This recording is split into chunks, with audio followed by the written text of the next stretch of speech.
खटाव तालुक्याचं शेवटचं टोक म्हणून या गावाची ओळख आहे आणि अत्यंत माळरानावरती हे गाव वसलेलं आहे. आणि सर्व जमीन ही डोंगराळ आहे.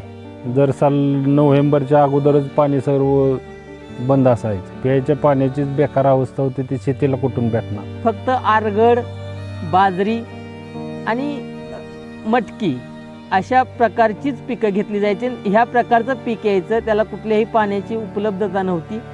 ती आर्थिक परिस्थितीच डगमगली जाते पाणी नसेल तर. पहिले मुली द्यायला आमच्याकडे बाहेरचे लोक टाळत होते.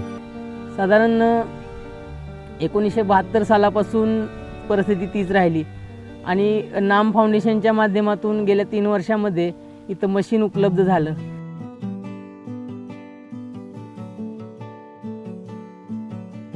मध्ये ओढा खोलीकरण रुंदीकरण झालं आणि 22मध्ये तलाव खोलीकरण आणि कागदाची कामं कंप्लीट झाली. आणि पूर्ण त्याला डिझेल देण्यासाठी गावातील सर्व लोकांनी सहकार्य केलं. त्याला जोड म्हणून आमचे आयुक्त साहेब आहेत, त्याचप्रमाणे काही संस्थांच्या माध्यमातून गावाला निधी उपलब्ध झाला.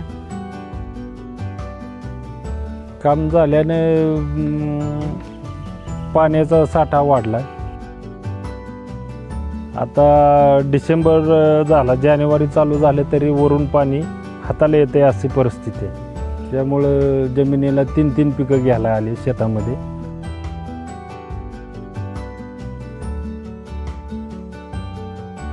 आज मी तिला बारमाही पिकामध्ये आला असेल, ऊस असेल, या सर्व पिकांना पाणी पुरायला लागलेलं आहे. तरी आम्ही गावांनी मिळून असा निर्णय घेतला आहे की प्रत्येक शेतकऱ्याच्या शेतात प्रत्येक गुंठ्यावर ड्रीप योजना झाली पाहिजे आणि त्या ड्रीपच्या माध्यमातून उत्पन्न पण वाढते आणि पाण्याची बचतही होती.